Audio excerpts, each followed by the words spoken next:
Yes, good morning, everyone. Hope you can all hear me. This is Cameron Student Arthur, and welcome to my first AI presentation. I'm going to be talking about the chatbot. Yeah, I hope you all understand.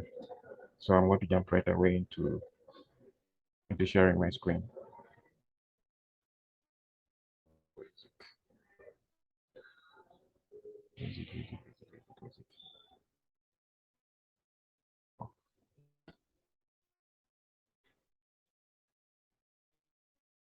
Yeah, here it is.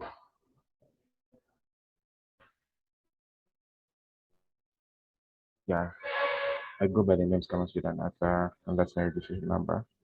And I'm going to be presenting about chatbot for my AI project. Mm.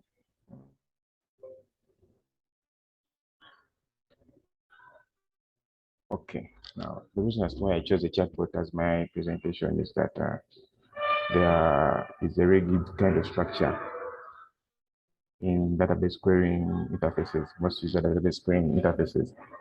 Users in the present day are declaring information that is going to be queried from the database in such a way that there are certain checkboxes or blank boxes that are supposed to be filled, text forms, things like that.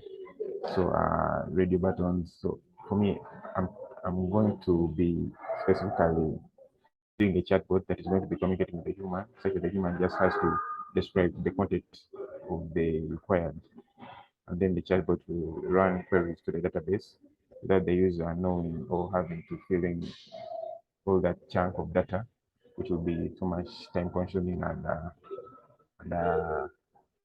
not really a desired method by most users, especially if you have to look into this world. Most of the people that are using the applications, especially database applications, are maybe Microsoft Access, that one, whereby you have to follow certain settings towards generating a query or reports or things like those, queries, reports. So the chatbot is going to be running all that by just describing it is what you want.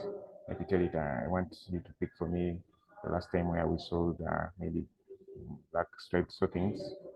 It will tell you 2 days ago, things like that, without having to delay asterisks and stuff. So most database applications use a choice kind of approach to find information to the database. These choices are spread all over the screen, which can be a little hectic and time consuming, filling in the black boxes, which at times need to have a specific syntax.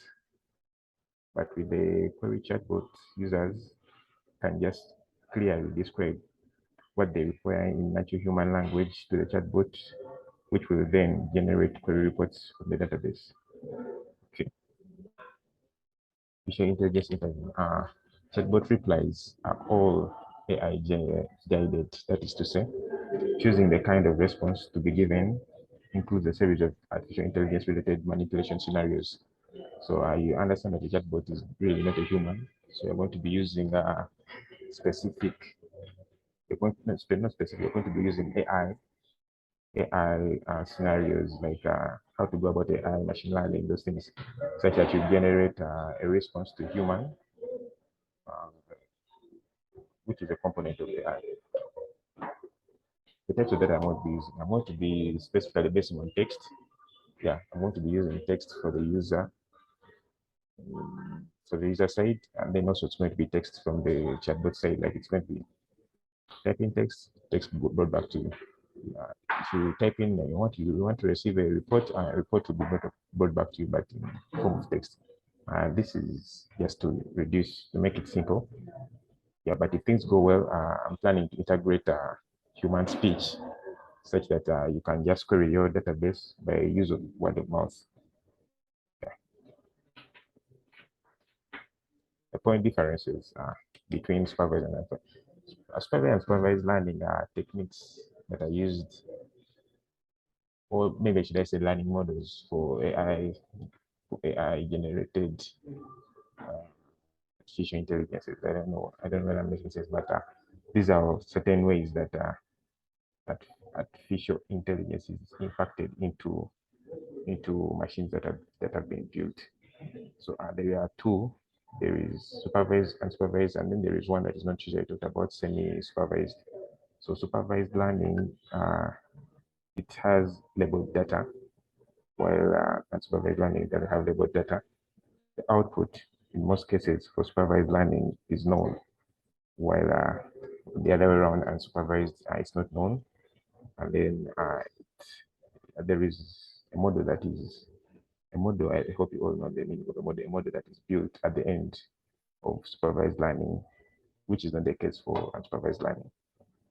Supervised learning is concerned with having some kind of supervision whereby you teach it. It's like having a kid and you're supervising the kid. And then unsupervised is like having the kid is looking around and classifying stuff, knowing the similarities and stuff like that. So supervised learning technique.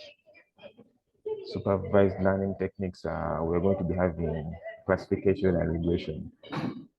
That okay, the ones that I think I want to be using are categorizing the output, deciding whether the response should be query, answer, continuation. It's going to be a query and answer or continuation user speech. So you classify. I'm going to be using that for classifying the response under supervised learning. Then regression. Uh, regression. This deals with the output you're going to give back. Is it based on something else? Now, for example, if I say that I want a query for maybe maybe the last time we sold, maybe I don't know, snacks, and then that would depend. No, that the answer is going to be depending on the date today. So the last date was it. The previous date would be depending on the day today. So okay. Unsupervised learning, there are techniques like clustering and association, and then there are also other techniques. So concerning with concerning with grouping, concerned with grouping based on similar features when dealing with each cluster. Now, I'm going to be using clustering to define like the tense the user to get the tense that I'm going to have my reply. For example, the user may be using past tense, uh, present tense, future tense. So there is a way these tenses are supposed to guide you towards the reply.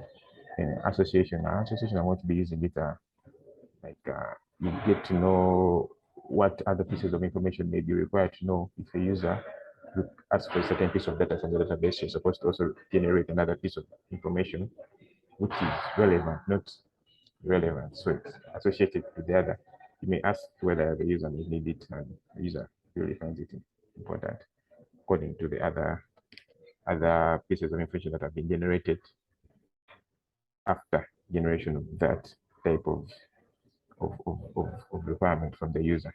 So possible issues with my project. With my project, since we haven't, we're still at the I don't know at the glimpse, like it's still beginning AI. So I'm not very sure about the issues, but I brainstormed about some. I think since I'm using text, I'm going to be requiring to use regression, reg expressions rather. I want to be requiring to use reg expressions. Then the union said uh, the user can say the same thing in many different ways, which whereby you have to get up for at least maybe 99% of all those ways that the same thing can be said. And it's not just one thing, it's many things. So it could also be an issue. Limited space to carry out machine learning requires requires a lot of space. And so you have to learn. So what you learn, you have to store. So learning and storing that thing can be space space functioning. Then I use accuracy. There is accuracy, recall, precision of F1. So these are techniques that I use to, uh, to depict or to dictate, maybe not to dictate, but maybe to analyze the performance of your model. So accuracy deals with out of all your intentions, which one is successful? Is accuracy. Then recall out of all the out of the truth, out of the truth. Okay, out of actual truth, and maybe a positive, like maybe say like this is supposed to be this, or you say this is that, this is not that. Then out of all that are true that this is that, not the one you said, but actually this is that, then which ones are successful? Like maybe you say, I was supposed to hit this target. Uh, I'm aiming to hit this target. I didn't hit it. Then there is, I'm not aiming to hit this target. I don't hit it. So out of all the times where you aim to hit that target, how many times did you hit the target? Then there is precision. Precision is based with out of all, I don't know what just reason, is based on out of all either positive or negative predictions, how many were right for that category. So now, this time it's not based on all the time that you actually wanted to hit that target, but it's based on, I think I'm using the wrong example. It's based on the,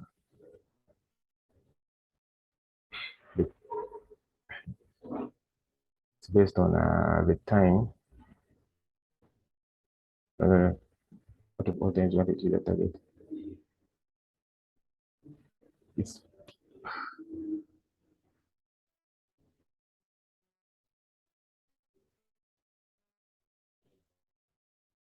I think I'm using the wrong example, but just as the text says, the text for the other one, it's out of the truth, like as out of the actual thing that was supposed to happen, which one was successful.